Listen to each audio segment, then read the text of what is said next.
fellow readers. My name is Greg, and this is Ghost Readers in the Sky. And today I wanted to talk to you about a couple of recent memoirs that I've read about life here in the American West in the last few decades. I want to start by talking about a book called The Line Becomes a River, Dispatches from the Border, written by Francisco Cantú. It was published in 2018. This is a book about a man who becomes a border agent at the southern U.S. border.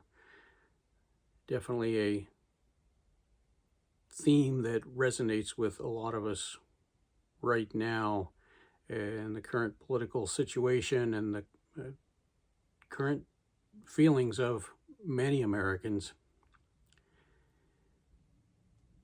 I really like the way he's put this together because he has a way of showing how the politics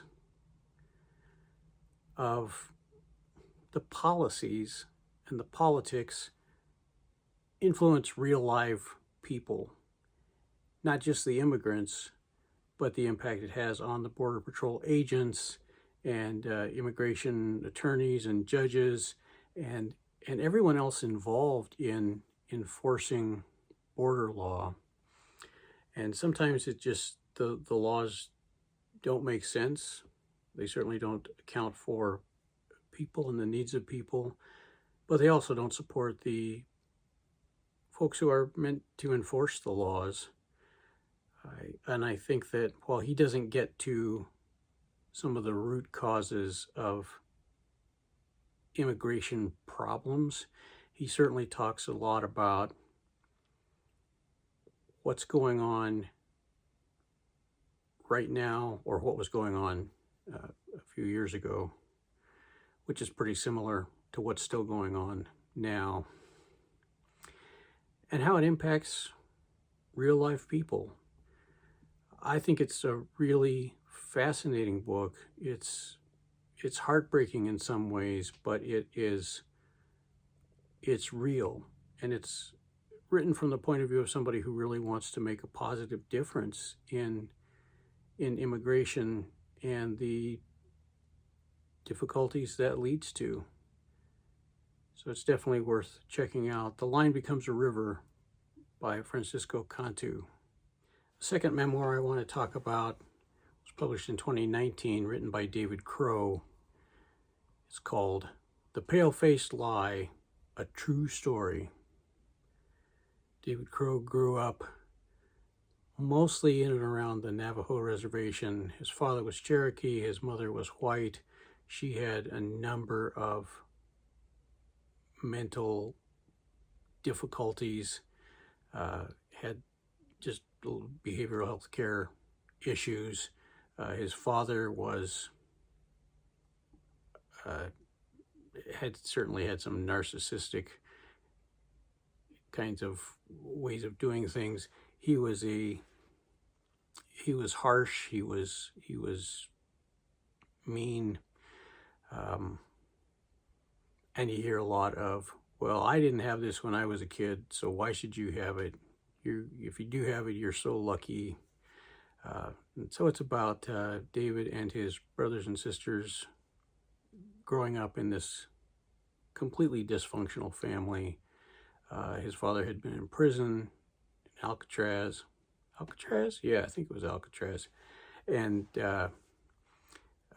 was continuing to be involved in a number of criminal opportunities. His mother, as much as he loved her, she was distant and needy at the same time. He talks about that, and then his father got a job with the BIA in Washington, D.C., and how they moved across the country. It's just there isn't a whole lot of joy in this memoir, but the antics that particularly David and his brother, get into, and some of the revenge plots and some of the ways that they get even with bullies and with people who've done them wrong are quite entertaining, and I'm glad they didn't happen to me. Anyway, it covers his life from as a child going through college and trying to get started as a young man in the world, using what he knew as this the background that he had. Another fascinating memoir that's definitely worth reading. So there we are, a couple of memoirs that I read recently from the 2010s. Very different perspectives, but some really interesting ways of looking at the American West and the culture and the politics and the ways people cope with life out here. I think they're both great. So Francisco Cantú and David Crow, both worth looking into, both worth reading, and I hope you get a chance to pick up one or both. Thanks for joining me today. I really appreciate your support, and I'm glad you're out there watching the videos, liking, commenting, all those YouTube-y, algorithm-y things.